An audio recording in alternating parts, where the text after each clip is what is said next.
And it's now as we look at this week's edition of the Red Brand, as well as the wildest news stories and rumors you need to know, including: is John Cena going to be wrestling on the Netflix premiere? Is Randy Orton returning? WWE reviving tribute to the troops? The War Raiders honor a fallen champion? The WWE Diva gets divorced? And much more. As always, we won't recap the show, but let's look at the good, the bad, and the downright ugly. But before we go into the good, we gotta mention the absolutely awesome, a no-holds-barred promo. A last night's promo between CM Punk and Seth Rollins instantly jumped to the front of the line for the category of the best promo 2024. And it bears special recognition. Much like we recognize absolute awfulness with our downright ugly section, we believe that this verbal volley between the two merits recognition, as both men absolutely held nothing back. Rollins continued accusing Punk of abandoning the WWE and its fans, while also bringing up Punk's bad-mouthing at WWE. The Monday Night Messiah even indirectly referenced Punk blasting WWE on Colt Cabana's podcast and going to AEW. Likewise, Punk had no filter as he brought up the man walking out on WWE, to which Seth said Becky was raising a child, something Punk wouldn't even know about, and accused Rollins of being a bootlicker during the old regime and shooting arrows in Punk's back. Honestly, the promo could only be appreciated by watching it, and it's certain to enter the history as one of the best on Raw. But that was the absolutely awesome. What about the good? As number 1, Io Sky makes Lyra Valkyria with one match. And WWE proved to its fans that it's okay to trust the system, in this case booking Io Sky into the Intercontinental Tournament after the Pure Fusion Collective took out Kairi Sane and Io replaced her. While fans were rightfully upset that Natalya or Alba fired in advance to this round, Io Sky made Lyra Valkyria a star last night by putting her over clean. The match was beautiful from start to finish, including Lyra's surprised look when she realized she had just won. Number 2, no end to the New Day's heat. Now the New Day just can't catch a break, as the WWE Universe continues to boo them out of the building whenever they try to talk. And now it looks like Xavier Woods and Kofi Kingston's first program will be against Rey Mysterio, or what may be Penta El Zero as a surprise partner. It'll be interesting to see how this translates into ratings and box office. Number 3, the new Judgment Day theme. Now honestly, this is purely a matter of choice, and we all know that Def Rebel come out with some absolute ass. But this new hip-hop style theme isn't that bad, and hopefully the beginning of reminding fans that the heel faction is still a force to reckon with. Number 4, the tribute video to Raw on USA Network. And last night's Raw marked the end of an era as the show aired its final episode on the USA Network. It's been one hell of a ride, and the WWE honored its many years on cable network with a touching hype video that highlighted some of the show's most epic moments, even featuring He Who Shall Not Be Named and current AEW talents like Chris Jericho and Edge. Number 5, a strong build for the 6th January show without ignoring the final Raw. Last night's final Raw displayed the WWE's talents for promoting a future show without ignoring this week's show. WWE set up more matches for Raw's move to Netflix, while also making the last episode on the USA Network a memorable send-off. Number 6, a spectacular 6-man match. While the WWE Universe is clearly tied with Damian Priest vs Finn Balor, last night's 6-man tag featuring Priest and the War Raiders battling Judgment Day's Finn Balor, JD McDonough, and Dominic Mysterio was still a treat. Indeed, this bout was the wrestling equivalent of a summer blockbuster, a larger-than-life, action-packed, check-your-brain-at-the-door thrill ride, and Dakota Zoe Clinic. Io vs Lyra wasn't the only Intercontinental Tournament sizzler, as Dakota Kai and Zoe Stark put on a clinic, with both women looking like championship-caliber athletes. Kai's chiropractor move is a thing of beauty, and Stark actually sold it to sheer perfection. But that was a good. What about the bad? Is number 1, Otis loses. Why? And we don't understand WWE's continued burial of Otis. While it's understandable that Alpha Academy's Akira Tozawa and Maxime Dupree are out there to put over other wrestlers, Otis' frequent losses give WWE fans zero reason to get behind the big guy who can get over big time with even just a small push.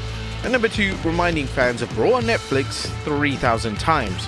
Now, as good as WWE programming is right now, the promotion needs to stop treating its audience like simpletons. Joe Tessitore and Wade Barrett seem to mention Raw's move to Netflix like every 60 seconds, which is instantly becoming tiresome. As nothing ugly, a very decent end to Raw ending on the USA Network, lovely tribute, an incredible promo, and a great closeout to 2024. What did you guys think of the Red Brand last night? Let us know in the comments down below. Now let's move on to the news. Now, first story is John Cena wrestling at the Netflix premiere. At top of today's news is the mystery over John Cena's role during Raw's Netflix premiere. John Cena's 2025 retirement tour is kicking off with a huge bang, as Cena is scheduled to appear on the Raw's 6th January episode, a show that the WWE is booking like a Big 4 PLE.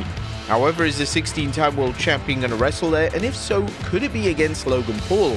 That's a rumor that's been making the rounds, but according to WrestleVotes Radio, that's not happening. No, if they're asking if they can wrestle on the Netflix show, I would say no. That match, if it were to happen, it's going to get heavily promoted. So no, yeah, that story just remains as we reported last Thursday. Interested on both sides, interest within the WWE to do the match, however, not at WrestleMania. That's where. While Cena is said to be committed to working more than a few matches as he rides off into the sunset, you can be certain that WWE will treat every match as a must-see event and promote every match as such. Consequently, don't expect to see Cena vs Logan Paul, or Cena vs anyone else for that matter, announced the day of the show or shortly beforehand. Next up, Randy Orton returning. Randy Orton has been off TV since WWE wrote him off with a kayfabe injury after Kevin Owens pile-drive the Viper on SmackDown. However, WrestleVotes is reporting that Orton will be back soon, presumably in time to start a new program that leads into WrestleMania. By the Royal Rumble, if not on February 1st, it'll be beforehand. So yeah, very soon. As some fans believe that Orton will play a part in the Cody Rhodes vs Kevin Owens ladder match scheduled for the Royal Rumble, with Orton looking for revenge on Kevin Owens.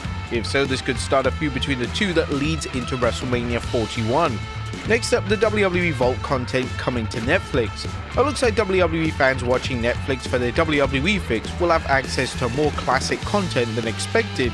WrestleTalk is reporting that the UK listings mention a variety of programs, including now 3 new listings have been spotted on the streaming platform, indicating that archival content will be coming to the platform from Raw, SmackDown, and NXT.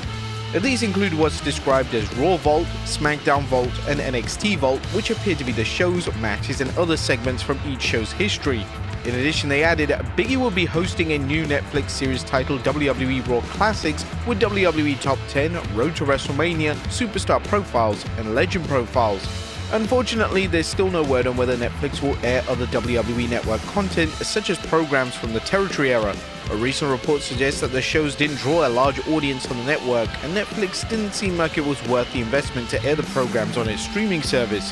While Netflix does have the rights to this content thanks to the deal with WWE, excluding the US where Peacock still has rights to the WWE Network, Netflix still incurs costs for putting it on its platforms.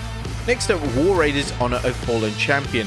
As big props to Eric and Ivar, aka the War Raiders, for paying tribute to their friend and fellow wrestler Jack Stane.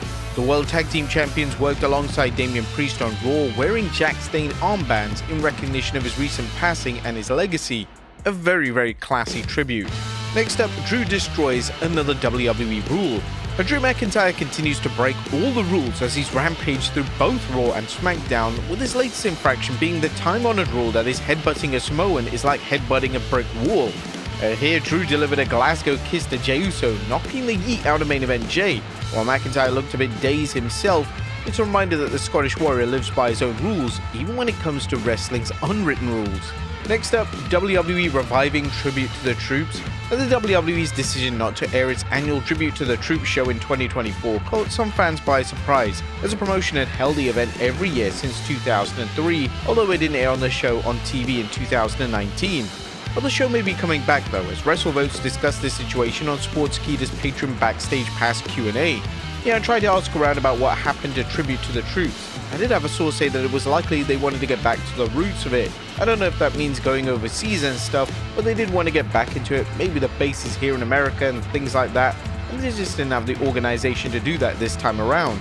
I would not buy the idea that WWE lacked the organization to run a show in 2024, given the promotion globetrotted throughout the year hosting international PLEs and live events. But as for future shows, WrestleVotes weighed in that, so I wouldn't be surprised if it came back next year in a more of a traditional military-based type of environment that we used to before they changed it to just a standard arena show. Would you guys like to see Tribute to the Troops return in 2025? Let us know in the comments down below. And finally, a WWE Diva gets a divorce. And last but not least, sad news about former WWE Diva Eva Marie, as TMZ Sports is reporting that Eva, aka Natalie Eva Marie Nelson, has filed for divorce from her husband Jonathan Coyle. According to the court records, the Total Divas television show star, real name Natalie Eva Marie Nelson, filed papers earlier this month, which stated that they got hitched back on October 20th, 2014. The docs state that the two initially separated in October 2023, and the reason for the split was listed as irreconcilable differences. Now, Eva Marie had 2 runs in WWE and was last seen in 2021 when she managed Doudrop, aka Piper Niven, and worked a short program with her. She was then released in 2021 along with many other WWE superstars.